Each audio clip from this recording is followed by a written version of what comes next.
রাত তখন প্রায় 12টা। সুমননগর রেলওয়ে স্টেশনটা ছিল একদম ফাঁকা। লোকজন বলে এই স্টেশনে রাতে কিছু অদ্ভুত ঘটনা ঘটে। তোরা শুনলি কেউ যেন হাঁটছে?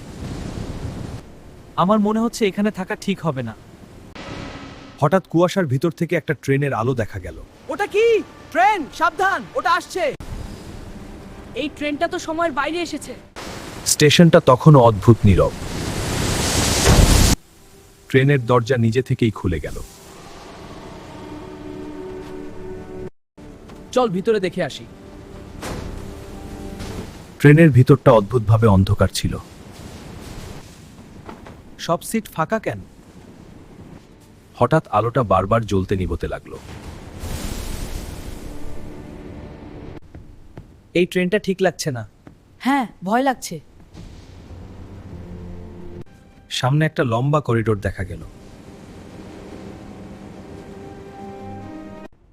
এটা কি দাগ? এখানে কিছু একটা ঘটেছিল। হঠাৎ দরজাটা জোরে বন্ধ হয়ে গেল।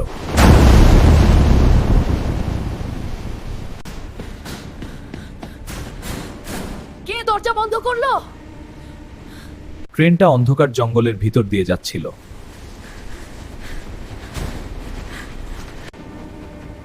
এই রাস্তা তো কোথাও যায় না। হ্যাঁ, এটা কেবল এগিয়ে যাচ্ছে। কোন ঠিকানে যাচ্ছে? হঠাৎ আকাশে বিদ্যুৎ চমকালো।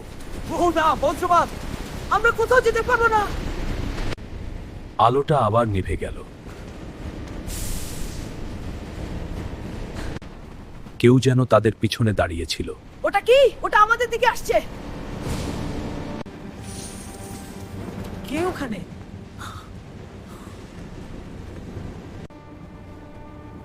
কিন্তু সেখানে কেউ ছিল না। ঠান্ডা কুয়াশা ভেতরে ঢুকতে লাগলো। মেঝেতে কিছু একটা গড়িয়ে আসছিল।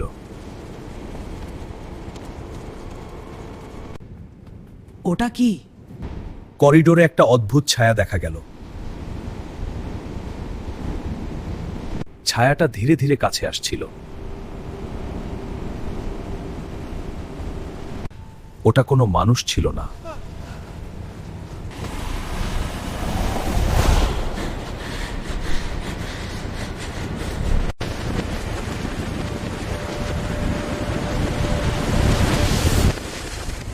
দৌড়াও, পিছনে কিছু আসছে।